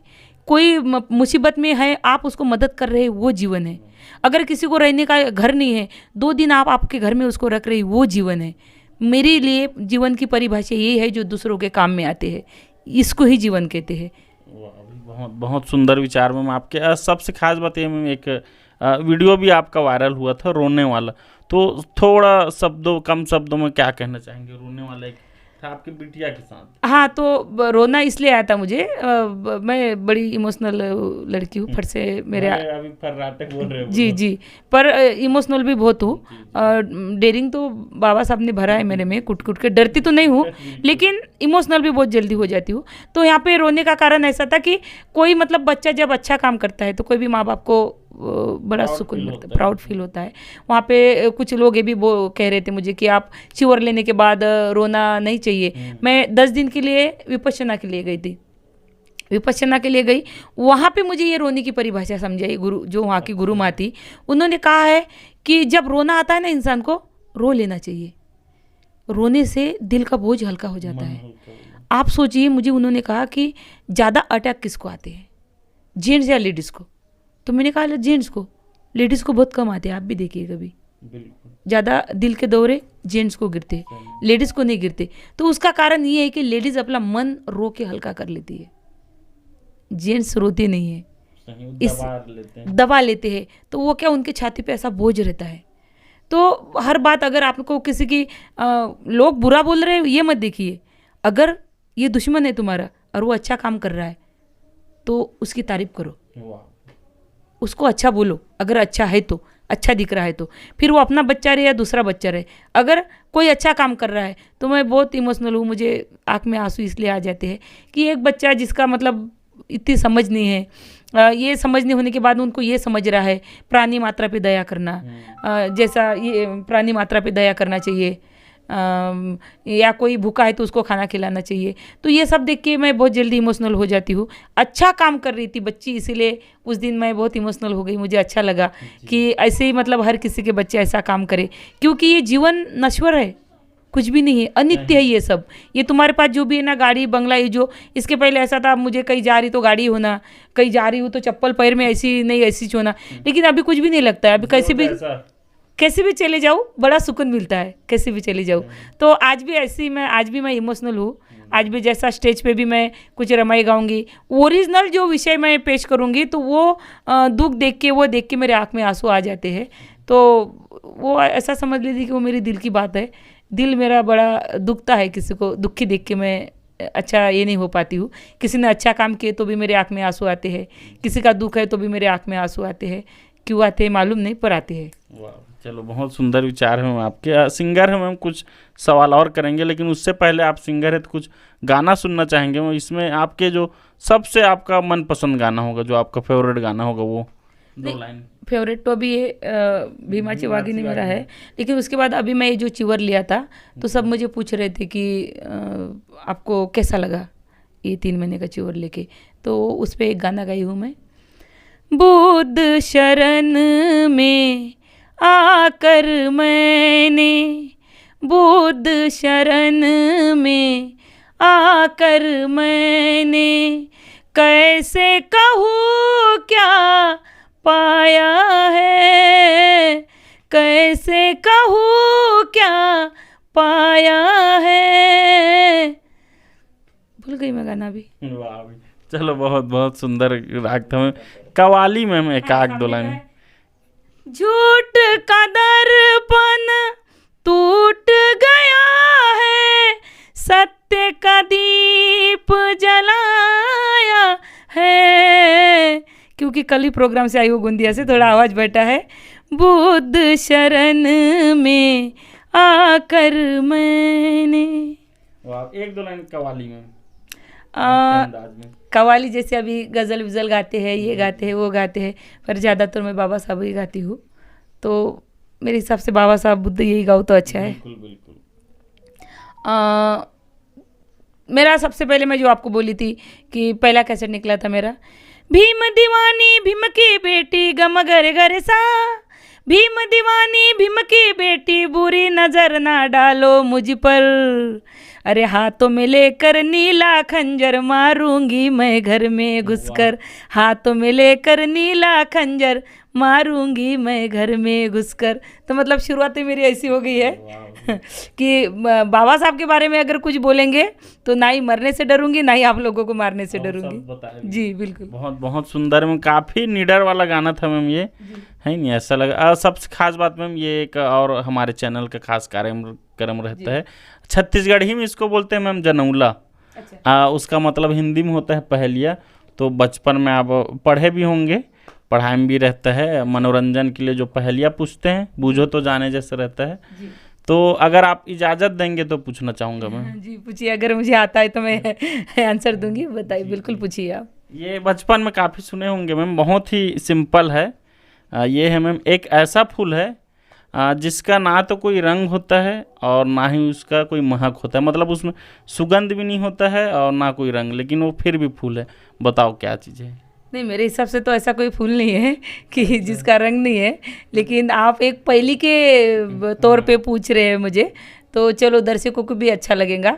जैसे क्वेश्चन भी बहुत अच्छा लाया आपने ना रंग है ना खुशबू भी ना। हाँ, तो मेरे हिसाब से मतलब गलत भी हो सकता है, आप छत्तीसगढ़ के हिसाब से आपको कैसा लगेगा, लेकिन मेरे हिसाब से जिसका कोई रंग नहीं, रूप नहीं, खुशबू नहीं, तो उसके हिसाब से तो एक ही है जिसको हम कहते हैं अप्रैल फूल। अच्छा वाह, जैसे जैसा अप्रैल फूल का जो खुशियाँ भी बहुत सारी मिलती है, दुख भी बहुत सारा मिलता है तुरंत। अब एक बार ऐसा हो गया कि मेरे भाई ने मेरे माँ को बोल दिया कि माँ तेरी जो मम्मी है ना उनका इंतकाल हो गया है, तो माँ जोर जोर से रोने लगी।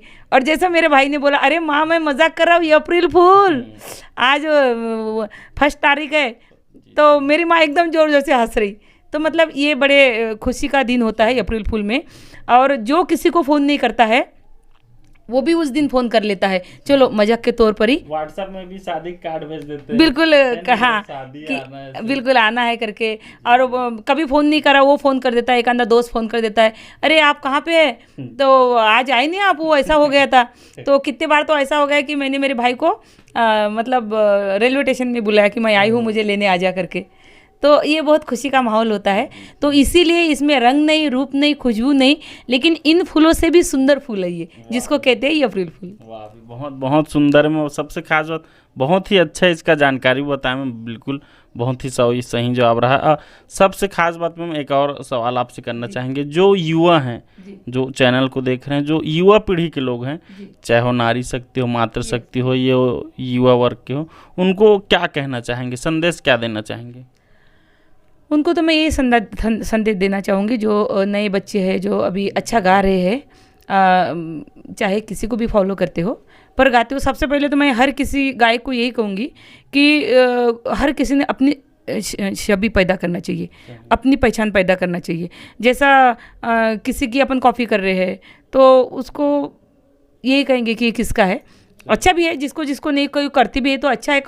मेरा वो मतलब नहीं है कि आपने मेरी कॉपी नहीं करना चाहिए या किसी और की नहीं करना चाहिए जिसको अच्छा लगता है। बहुत सारे ऐसे नहीं, हम दीदी की तरह ही करेंगे, हम दीदी के फैन हैं, तो अधिकार है उनको, ऐसा नहीं। पर मैं, मेरे शिष्य रहेंगे या मेरे भाई रहेंगे या मेरे पास के भी, उनको भी मैं यही कहूँगी कि आप अपनी पहचान खुद की पहचान तैयार करो, ताकि तुमको लोग फॉलो करें। आप कितना भी अच्छा करोगे, आपको कोई और फॉलो कर रहा है, जैसा माधुरी दीक्षित को मैं फॉलो कर रही हूँ और मुझे कोई और फॉलो कर रहा है, तो उसको मुझे कोई दीदी अंजलि भारती का फॉलोअर कोई नहीं कहेगा, उसको माधुरी दीक्षित का फॉलोअर कहेगा कि ये माधुरी दीक्षित के लिए जैसे करती है, बराबर कि नहीं। तो मुझे ऐसा लगता है कि हर किसी ने अपनी पहचान बनाना चाहिए, ना कि किसी की पहचान लेके अपनी पहचान बनाने की कोशिश करने से अच्छा है वो अपनी पहचान बनाए। और दूसरी बात, हर नए बच्चों को मैं ये कहना चाहूँगी कि अभी तक जो पुराने गायक थे, अनपढ़ गंवार गायक थे, बहुत सारे लोग हैं पढ़े ही नहीं हैं, बहुत सारे लोग हैं जिनको पढ़ना ही नहीं आता, बस गाना बजाना, बहुत अच्छा गाते थे, गाना बड़े अच्छे गाते हैं, लेकिन बाबा साहब का मिशन मूवमेंट प्रबोधन करने के लिए बाबा साहब ने कहा था, पढ़ोगे तो बढ़ोगे। बाबा साहब ने कहा पढ़ोगे तो बढ़ोगे, तुमको पढ़ना बहुत ज़रूरी है। तो मैं युवा, मेरे जो भाई है, मेरे बच्चे हैं जिनको नए जो गाने में आ रहे हैं, बाबा साहब का प्रबोधन करते हैं, तो मुझे ऐसा लगता है कि पढ़ना बहुत ज़रूरी है। तो आपने बाबा साहब फॉलो करना चाहिए और बाबा साहब के साथ आप बुद्ध को भी फॉलो करना चाहिए। और बुद्धों की हर किसी घर में आपको बुद्धों की छवि नहीं मिलेंगी। फिर इस नाम के लिए मैंने ऐसे भी लोग देखे हैं जिनके घर में सर खाली बुद्ध की मूर्ति दिख रही है, हाँ, और कह रहे हैं हम तो बहुत बुद्ध को फॉलो करते हैं। सबसे ज्यादा अधिकारी वर्ग, हाँ, एकदम हम शांति का प्रतीक। हम बिल्कुल बुद्ध को फॉलो करते हैं। क्या करते हैं? तो हम बुद्ध को फॉलो करते हैं। हाँ, तो क्या करते हैं बुद्ध को फॉलो करना मतलब? नहीं, हमारे घर में पूरी बुद्ध की मूर्ति है बाबा। हम सुबह उठ के बड़ा बड़ा रखते हैं, बड़ी बड़ी मूर्ति, और हम सबसे पहले उठते हैं और बुद्ध भगवान की पूजा करते हैं। उनके सिवा हमारे घर में कोई पानी भी नहीं पीता। भगवान बुद्ध ने कहा हमारी पूजा करो करके? नहीं, भगवान बुद्ध ने कभी भी नहीं कहा मेरी पूजा करो। भगवान बुद्ध ने कहा मुझे अगरबत्ती लगाओ? नहीं। पूजा करना मतलब बुद्ध को फॉलो करना नहीं है। अगरबत्ती लगाना मतलब बुद्ध को फॉलो करना नहीं है। बुद्ध का जो आचरण करेगा, जो बुद्ध को फॉलो करेगा, वो बुद्ध ने बताया कि मुझे आप पूजा मत करो। अब मेरे घर में आप चारों तरफ देखेंगे सब बुद्ध ही बुद्ध वातावरण है, ठीक है। तो ये बुद्ध की मूर्ति मेरे घर में लगाने से मेरा घर सुंदर दिखता है। बुद्ध का क्या है उसमें? आप बताइए मुझे। अपने मन की संतुष्टि। सुबह उठ के हम अगरबत्ती लगाते हैं, अच्छी सुगंध आती है, घर प्रसन्न लगता है। बुद्ध के चरणों में हम फूल चढ़ाते हैं तो घर बड़ा प्रफुल्लित लगता है, अच्छा लगता है, इसीलिए हम कहते हैं। लेकिन ये बुद्ध को फॉलो करना नहीं है। अगरबत्ती लगाना हमारे मन के लिए, बुद्ध की पूजा करना हमारे मन के लिए, लेकिन बुद्ध को फॉलो करना ये नहीं है। एक मैं किस्सा बताती हूँ मेरे प्रोग्राम में कि एक औरत का बच्चा गुम हो जाता है जत्रा में। जैसा बच्चा गुम हो जाता है वो दौड़ के आती है, बिहार में जाती है और भगवान बुद्ध को कहती है कि तेरी पूजा किए बगैर मैं पानी का घुट नहीं पीती, मैं तेरे को फॉलो करती हूँ और तूने मेरा बच्चा गुम कर दिया। मेरा बच्चा ढूंढ के ला, नहीं तो मैं यहीं पे अब मेरा सर फोड़ूंगी। मेरा बच्चा ढूंढ के ला। तो उधर से एक भंती जी आते हैं और वो कहते हैं कि बेटा क्या हो गया? तो बोलते देखिए ना भंती जी, मैं इतना बुद्ध को फॉलो करती हूँ कि उनकी पूजा किए बगैर पानी का घूंट नहीं पीती। सुबह उठ के पहले उसका नाम लूंगी, पहले उसका चेहरा देखूंगी, तब कहीं जाके मैं मेरे बच्चों का चेहरा देखती हूँ। और आज मेरा बेटा गुम हो गया तो बुद्ध मेरा बेटा ला के नहीं दे रहा, आप बताओ उनको कि मेरा बेटा ला के दे। तब वो भंती जी कहते हैं कि बेटा, बुद्ध कहते हैं कि मैं तुम्हारा मार्गदाता हूँ, मोक्षदाता नहीं हूँ। मैं खाली तुमको मार्ग दिखाता हूँ कि ये मार्ग से चलो करके। तुम जो अच्छा काम करोगे तो उसका बेनिफिट आपको मिलेगा, अगर आप बुरा काम करोगे उसका बेनिफिट आपको मिलेगा। अच्छे काम के लिए, बुरे काम के लिए, तुम्हारे साथ जो भी हो रहा उसको कारणीभूत आप ही है। आपका बच्चा कहाँ गुम हो गया? बोले मेले में। यहाँ क्यों सर फोड़ रही? वहाँ जाके देखना। जब ये जाती दूसरे दिन दौड़ के वहाँ पे, तो वहाँ के सब दुकान उठ जाते, सिर्फ 2-3 दुकान रहते बड़े बड़े जो सामान बांधना चालू रहता। मेला खत्म हो गया तो 2 दुकान में पूछती मेरा इतना बेटा है, 5 साल का दिखा आपको?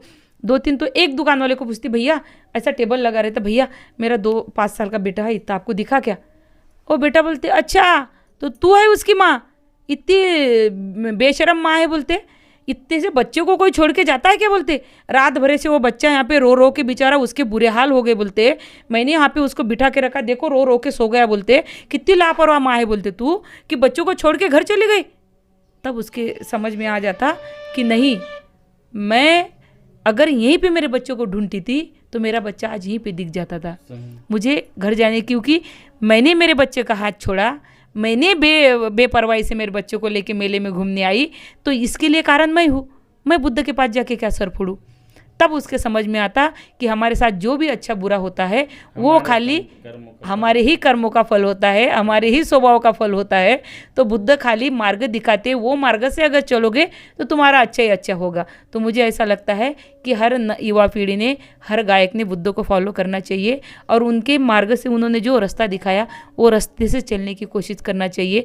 अगर ये सब हो गया तो मुझे ऐसा लगता है आम्बेडकरी मिशन के, आम्बेडकरी गायक जितने भी है उनको महाराष्ट्र में नहीं पूरी इंडिया में कोई रोक नहीं पाएगा, अगर ये फॉलो के साथ चलते हैं तो। ऐसा मुझे लगता है। जी, बहुत बहुत सुंदर विचार में बात करके बहुत ही अच्छा लग रहा है। फ़ोन भी काफ़ी आ रहा है, तो 1-2 सवाल और करेंगे हम आपसे। सबसे खास बात ये जानना चाहेंगे मैम, जो यहाँ का बोली है, जो मिठास है, बहुत ही अच्छा है, लेकिन ऐसा लग रहा है बहुत खड़ी बोली है, बहुत आप तेज तर्रार हैं ऐसा लग रहा है। तो नागपुर के बोली के बारे में और नागपुर के बारे में आप क्या कहना चाहेंगे?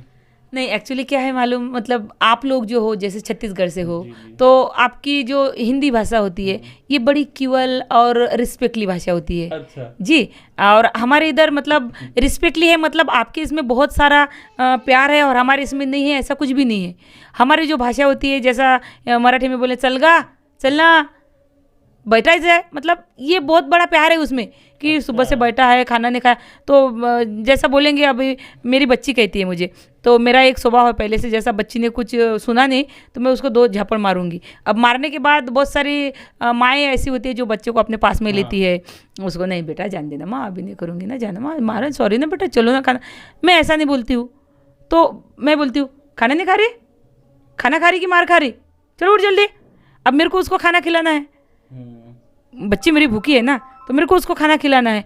अगर कैसे खिलाऊँ, वो तो नहीं मानेंगी ना, तो फिर और उसको धमकी दे देती हूँ। तो अब ये भी प्यारी है ना।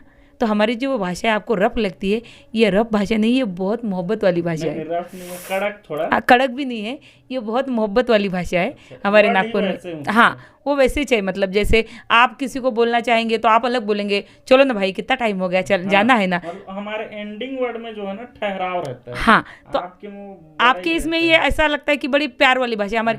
अरे चलना भाई, जाना है ना, सुबह से राह दिख रही, कब आएगा। तो मतलब ये भी बहुत प्यार है कि तेरे लिए मैं ये हूँ। खाली वो लगता है कि नहीं तेज बोल रहे हैं। नहीं, बिल्कुल तेज नहीं है, वो भाषा बड़ी अच्छी भाषा है। बस बोलने की ट्यूनिंग जो होती है, अभी जैसा मैंने आपको बोल दिया बहुत होशियार हो गए आप, हाँ, अब ये बोल दिया नहीं भाई होशियार हो तुम, भाषा वही है। जी जी। अब दोनों में फ़र्क देखिए, मैंने बोला भैया आप बहुत ही होशियार हो गए, तो आपको लगेगा ना अरे मेरे को दीदी ऐसा कैसे बोल रही, मैं बोल रही नहीं भैया होशियार हो, बहुत होशियार हो तुम, अच्छी इंटरव्यू ले रहे हो, बहुत होशियार हो तुम, तो इसमें क्या आपको प्यार लग रहा, बात एक ही है दोनों। तो बस वही फ़र्क है। वो नागपुर की जो बोली भाषा है तो बहुत अच्छी है, नागपुर हो गया, अमरावती हो गया, ऐसे रफ एंड टफ भाषा लगती है, पर बहुत ही मोहब्बत वाली भाषा है ये, बहुत प्यार है उसमें। और बहुत अच्छे भी लोग हैं, काफ़ी अच्छे लोग हैं। नागपुर हो गया, विदर्भ के लोग जो है बहुत ही अच्छे लोग हैं। मतलब ऐसा समझ लीजिए विदर्भ हो गया, मराठवाड़ा हो गया, इन लोगों ने उठा के मुझे सर पे लिया है। और मैं देखिए ना, मेरी भाषा आपको मालूम है खड़ूस भाषा है, फिर भी मुझे लोग प्यार करते हैं, क्योंकि वो अंदर से जानते हैं कि ये बहुत ही अच्छी भाषा है करके, बहुत ही अच्छा ये है करके। तो ये ऐसी वो ये है, इसलिए आप लोगों को थोड़ा लगता है, लेकिन वो कुछ गलत नहीं है।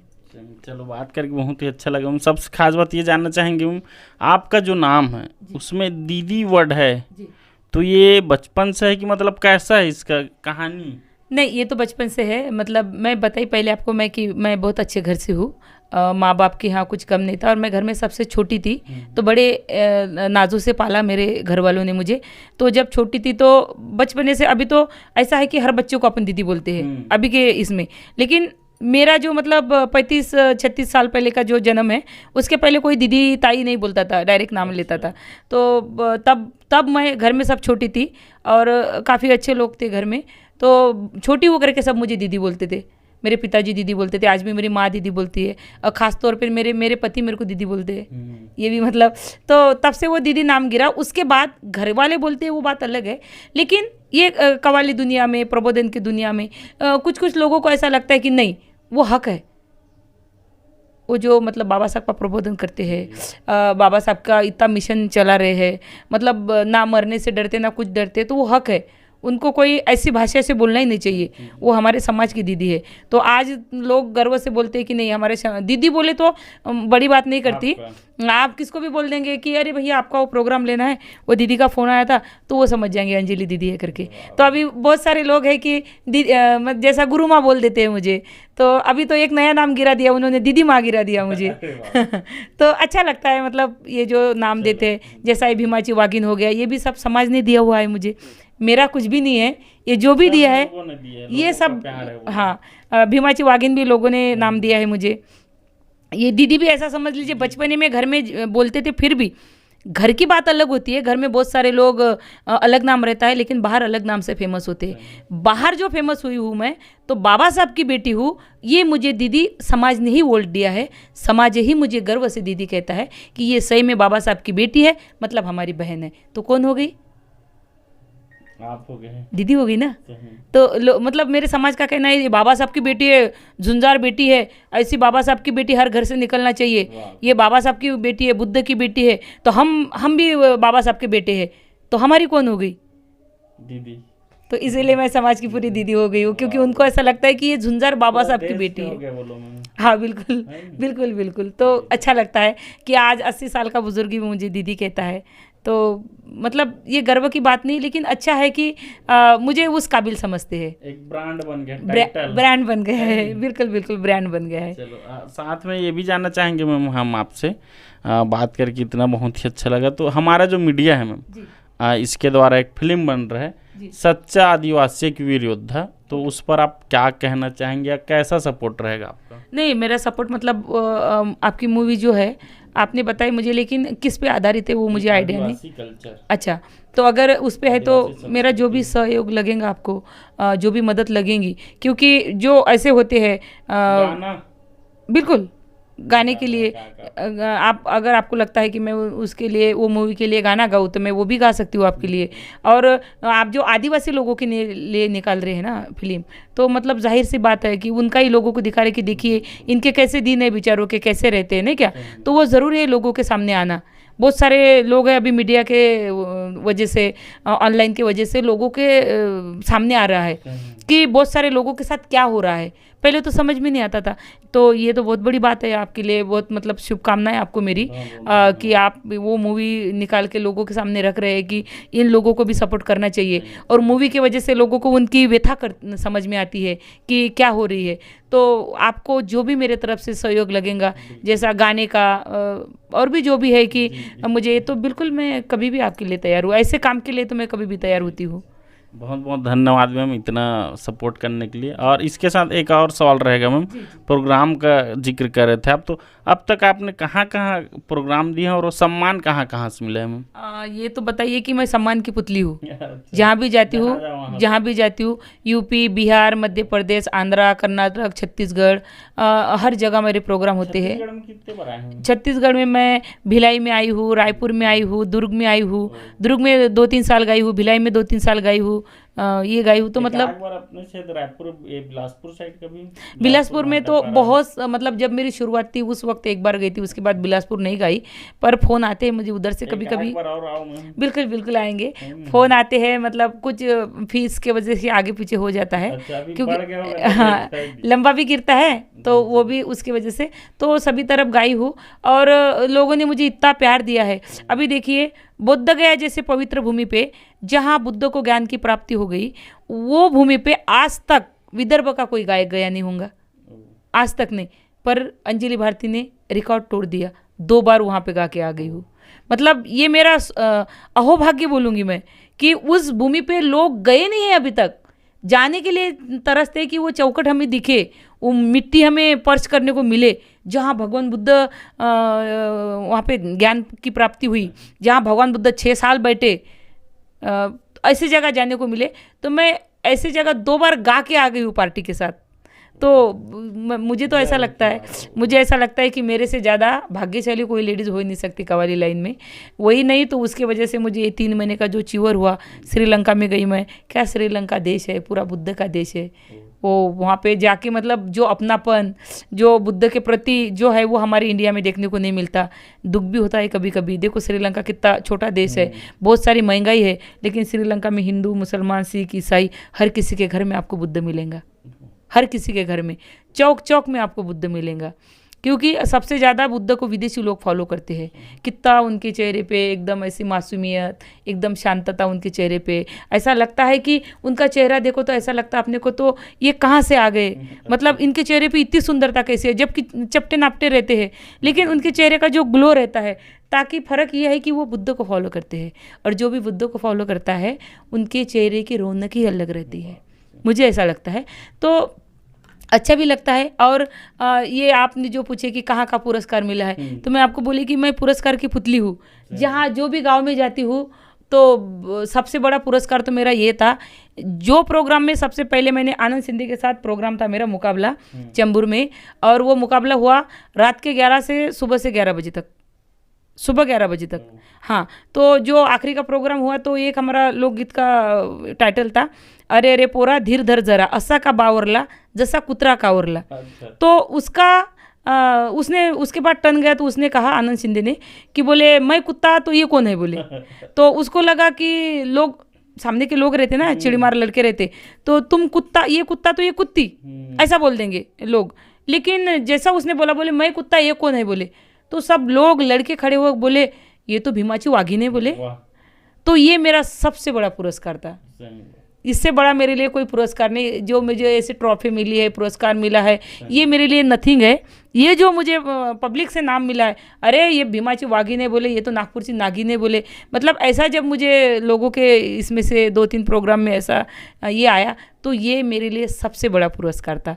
इससे बड़ा ये ट्रॉफी का पुरस्कार लोग हाथ से बनाते हैं, लेकिन मेरे लिए ये जो पुरस्कार निकला है वो यहाँ से निकला है, जो दिल से, जो मेरे समाज ने मुझे दिया। तो इससे बड़ा मेरे लिए क्या पुरस्कार हो सकता है। ये सबसे बड़ा मेरे लिए पुरस्कार था। सबसे खास बात में जब से मैं आया हूँ आपके, चाहे फ्रंट के भी हम विजुअल में आप देख सकते हैं, आए हैं, बाबा साहब का काफ़ी पोस्टर लगे हैं यहाँ, और बहुत ही गर्व का बात भी होना चाहिए नागपुर वासियों को, दीक्षा भूमि भी है बाबा साहब का। तो उसके बारे में अगर 2 शब्द आप बोलना चाहेंगे तो क्या कहना चाहेंगे मैम? नहीं, दीक्षा भूमि बोले तो नागपुर की पहचान ही दीक्षा भूमि है। अगर नागपुर में दीक्षा भूमि नहीं है तो नागपुर में क्या था। एक संतरा फेमस है, ठीक है ना, ऑरेंज सिटी बोलते हैं नागपुर को, बराबर, क्योंकि महाराष्ट्र के ऊपर राजधानी है। बट नागपुर अगर कोई बात से फेमस है, जैसा मैं श्रीलंका गई, जैसा श्रीलंका, थाईलैंड, यहाँ कहीं पे भी जाओ आप, तो कहाँ से आप, तो हम कहेंगे हम इंडिया से। इंडिया कहाँ से? महाराष्ट्र। महाराष्ट्र कहाँ से?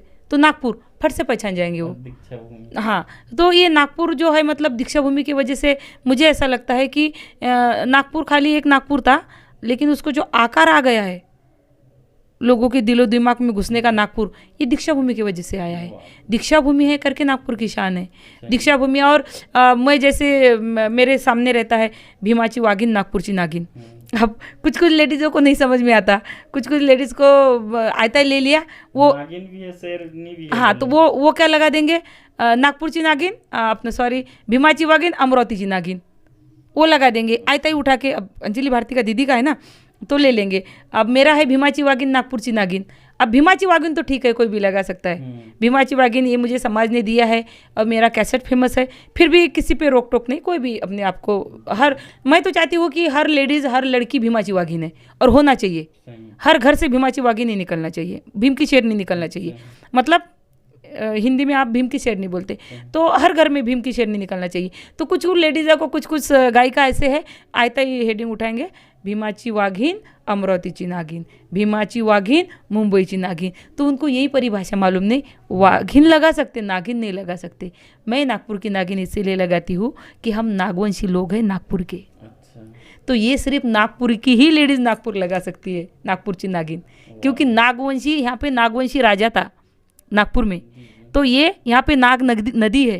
अच्छा, हाँ, यहाँ पे नागवंशी लोग, इसीलिए नागपुर की नागिन, यस, नागपुर की नागिन सिर्फ नागवंशी लोग, नागपुर की ही लेडीज लगा सकती है। तो ये अज्ञान लोगों को कौन बताएगा। अब बाहर के कोई वो बोलेंगे भीमाची वाघिन, अमरावतीची नागिन, तो ये नहीं होता है। लेकिन चलो ठीक है, कुछ कुछ लोग अज्ञान है और अपने को फॉलो करता है, अच्छी बात है, मुझे अच्छा भी लगता है। और सच्ची बता रही हूँ, 3 महीने के पहले बहुत सारा गुस्सा आता था इनका, मुझे फॉलो करते, मेरा नाम लगा लेते हैं। हाँ, बहुत ऐसा बुरा लगता था मुझे कि क्या मेरा चीज़ ले लेते सब, मेरा यूट्यूब का देखते और पूरा पढ़ लेते, वहाँ पे पूछते भी नहीं, नाम भी नहीं लेते। लेकिन आप यकीन मानिए, जब से मैं बुद्ध गया से आई हूँ, बड़ा खुशी मिलती है मुझे। किसने बोला, दीदी तुम्हारा वो लेडीज़ गा रही थी, अरे वाह, अच्छी बात है, भगवान उसको बहुत नवाजे। मतलब सबके प्रति ऐसी बहुत अच्छी भावना आ रही है। और कोई मुझे फॉलो करता है, अच्छी बात है, करना चाहिए। मुझे फॉलो कर रहे, बेचारे को 4 पैसे मिल रहे हैं ना। भगवान बुद्ध कहते हैं, सबसे पहले तरक्की खुद की करो, अपने आजू बाजू की करो, फिर जाके 4 लोगों की करो। तो मुझे बड़ा अच्छा लगता है जो लेडीज़, कुछ लड़के लोग दीदी का शेर बोलेंगे, दीदी का गाना बोलेंगे, दीदी को फॉलो करेंगे, हम दीदी के बच्चे हैं, दीदी की तरह, तो बड़ा अच्छा लगता है, बहुत ही खुशी होती है। मतलब कल की तरह द्वेष या फिर उनके प्रति ऐसी गलत नहीं लगता, ऐसा लगता है दीदी की प्रसिद्धि कर रहे हैं ना, अच्छा तो है, मेरी प्रसिद्धि कर रहे हैं, अच्छे बच्चे हैं और उनको 4 पैसे मिले तो अच्छा लगता है। तो ये सब ऐसा बोलिए कि ये 3 महीने का असर है, जो 3 महीने में चिवर लेके श्रीलंका, सारनाथ, बुद्ध गया, कुशीनगर, श्रावस्ती, नेपाल, कपिल वस्तु, ये सब जितने भी घूम के आई हूँ, क्योंकि मुझे ऐसा लगता है कि बुद्ध ये पढ़ने का विषय नहीं है, तो ये आचरण करने का विषय है। और मेरे से जितना हुआ उतना मैं करी हूँ, कर रही हूँ और मरते दम तक करती रहूँगी। और इसके बाद भी चिवर लेने का प्रोग्राम है मेरा, पर कब लूँगी पता नहीं, कुछ जिम्मेदारी है बेटियों की, वो उससे नील हो जाऊँ तो मैं हमेशा के लिए चिवर लेने वाली हूँ। चलो बात करके बहुत अच्छा लगा मैम। एक अंतिम सवाल रहेगा मैम, जो हमारे दर्शक हैं, जो आपके चाहने वाले हैं, भाई आपके कितने लाखों करोड़ों फॉलोअर है, अरबों में आपके व्यूअर है, अभी मैंने देखा आपके यूट्यूब चैनल का, तो जितने दर्शक देख रहे हैं मैम हमारे मीडिया को, उनको हमारे चैनल के माध्यम से क्या संदेश, क्या कहना चाहेंगे? नहीं, आप सवाल फिर से पूछिए एक बार। जो दर्शक हैं, जो चाहने वाले हैं, हमारे जो चैनल को देख रहे हैं, उनको आप हमारे मीडिया के माध्यम से मतलब और क्या कहना चाहेंगे, संदेश क्या देना चाहेंगे? मैं तो यही चाहूँगी कि मतलब आपके जैसे जो चैनल होते हैं, आप देखिए बहुत बड़ी गर्व की बात होती है। कुछ ऐसे पत्रकार लोग हैं जिनके चैनल बगैर कुछ करे ही फेमस हो गए हैं। हाँ। ठीक है, बगैर कुछ करे ऐसे फॉलोअर हो गए उनके कि वो देख के ऐसा लगता है कि लोग कैसे क्या फॉलो करते हैं इनको। कभी कभी ऐसा भी लगता है। लेकिन आप जैसे लोग, जैसे आप छत्तीसगढ़ से मुझे एक हफ्ते से फ़ोन कर रहे हैं, हाँ, और उसके बाद मैंने कहा कि मैं 3 तारीख को मेरा प्रोग्राम है, 4 को रहूँगी, मैं 5 को नहीं रहूँगी, तो आप कुछ भी करके रात को ही निकले। अब रात को आपको टिकट मिला नहीं मिला, आप जनरल में आए, काय में आए, बराबर एक बात जैसे, लेकिन आपको इंटरव्यू लेना था, मतलब आपको चैनल के माध्यम से लोगों तक पहुंचाना था। तो मैं तो लोगों को यही संदेश देना चाहूँगी कि आप ऐसे चैनल को ही फॉलो कीजिए जो सच्ची और अच्छी बात आप तक पहुंचाते हैं। ऐसे चैनल जो मतलब ये मीडिया वाले हैं, बहुत सारे फेमस है, बहुत सारे फॉलोअर है उनके, तो वो तो कभी कभी ऐसे है कि सच्ची बात दबा के रखते हैं, झूठी बात सामने ला लेते हैं, है ना। मुझे मालूम है क्योंकि मैं सच बोलने वाली लेडीज़ हूँ, और अभी तो झूठ बोलना होगा ही नहीं। अभी तो जो है, मेरे से भी कुछ गलती हुई तो मैं समाज के सामने रखूँगी, हाँ हो गई भाई, क्योंकि अभी झूठ बोलना नहीं होगा। तो अभी मतलब आप लोग जो मेहनत करते हैं, तो मैं हर किसी को ये संदेश दूंगी कि ऐसे चैनल को फॉलो करो। मेरे जितने भी चाहने वाले हैं, मैं सभी को विनती करूंगी कि आप ये जो चैनल है, ये चैनल को फॉलो करो, क्योंकि मैच नहीं तो मेरे तरह बहुत सारे ऐसे कलाकार हैं जिनकी बात आप तक पहुंच नहीं पाती है, जिनकी भावना आप तक पहुंच नहीं पाती है। तो ये चैनल के माध्यम से आप तक ये जो भाई साहब है पहुँचाते हैं, तो आप इनको ज़रूर फॉलो कीजिए, लाइक्स कीजिए, क्योंकि इनका प्रोत्साहन बढ़ना चाहिए।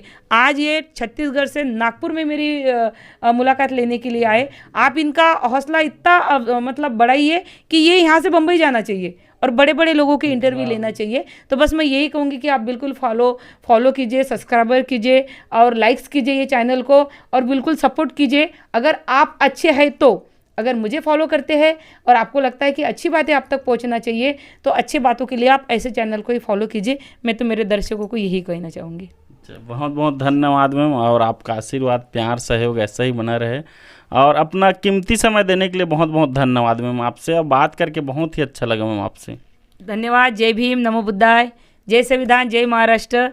सभी मेरे दर्शकों को भी मेरा बहुत बहुत धन्यवाद देती हूँ कि आप लोग मुझे बर्दाश्त कर रहे हैं इतने दिन से, और भी करेंगे, और ऐसा ही आपका प्यार मेरे साथ बना रहे। और मैं ऐसे कुछ नया आपके लिए, जो भी आप मेरे से उम्मीद रखते हैं, बिल्कुल मैं करना चाहूँगी। और जब तक सांस में सांस है शरीर में, तब तक मैं आपके लिए लड़ूंगी और आपको अच्छी अच्छी बातें बताने की कोशिश करूँगी। जय भीम। जी, पुनः धन्यवाद मैम आपका। और बहुत ही सौभाग्य की बात भी है मैम, आपका इंटरव्यू जो है मिल गया। तो साथियों, आज हमारे बीच थे दीदी अंजलि भारती मैम, बहुत ही सुंदर गाना गाते हैं, भीमाची वागिन के नाम से प्रसिद्ध हैं। बहुत ही अच्छा लगा इनके संघर्ष की कहानी आज हमने देखा, बहुत ही सुंदर रहा। कैसे 700 महीने से काम करके जो आज यहाँ तक पहुँचे हैं। अगर आप एक बार विजिट करेंगे तो नागपुर अगर आप आएंगे तो बहुत ही समीप में है, लगभग 5 से 6 किलोमीटर की दूरी में है, उदय नगर चौक में है ये, और कभी भी आके जो है मिल सकते हैं। बहुत ही अच्छा लगा मैम से। और सबसे खास बात ये, इंटरव्यू को जो है युवा पीढ़ी के लोग ज़रूर देखें, उनको एक अलग ही ऊर्जा, एक अलग ही मोटिवेशन मिलेगा। मिलेंगे एक और ऐसे ही नामचीन हस्ती के साथ, तब तक बने रहें टीजीबी मीडिया में। मैं अमित कुमार, धन्यवाद। अच्छा मैम, ये जाति बिराती एक आध सॉन्ग कुछ 2 लाइन का गुनगुना देते। मेरा आपके भिलाई में कार्यक्रम था, तो मैं एक गाना लिखवा ली थी।